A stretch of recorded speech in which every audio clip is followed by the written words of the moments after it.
The Love Beneath Tragedy. May 2, 2015. There are times upon this earth where you join with others in solidarity with your tears. When you see those affected by disasters, tragedies, and other events that seem so random, it is human nature to grieve and wonder why these things occur. We want to reassure you, it is not punishment, dear ones. It is not a balancing of karma, except in the most pure, energetic sense of the word. Your Mother Earth loves you as her own children. She never has an intent to harm, but she is like a body in which you are the cells. Like a body, there are times when pressures and toxic energies build up and must be released.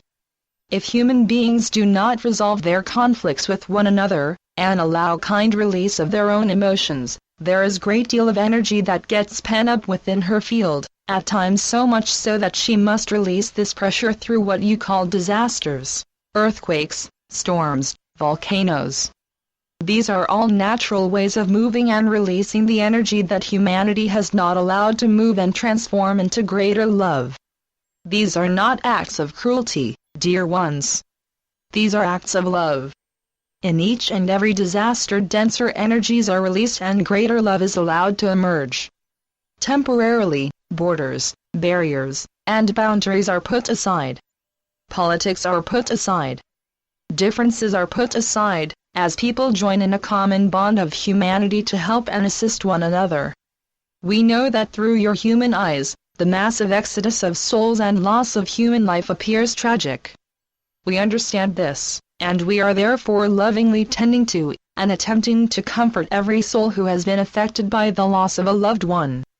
However, we wish with all the love in our hearts that you could see the love in the heavens, the great welcome, the parties being thrown for cells returning home. When you lose them, they find themselves even more deeply immersed in the truth of the love from which you all originate. They find themselves among family, friends, angels, and loved ones in the heavens, able to guide and assist their dear ones on the earth even more strongly than before.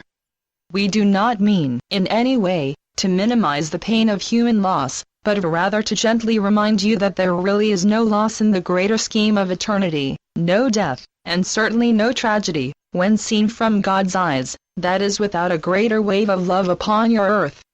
So yes, dear ones, grieve for those who have left, but more importantly, focus on your prayers, assistance, and comfort for those who remain, for they are the ones still in the tough classes here on the earth, still being the angels to show the world greater compassion, still working so hard to bring greater light to the human race. The Angels. Channeled by Ann Albers. www.visionsofheaven.com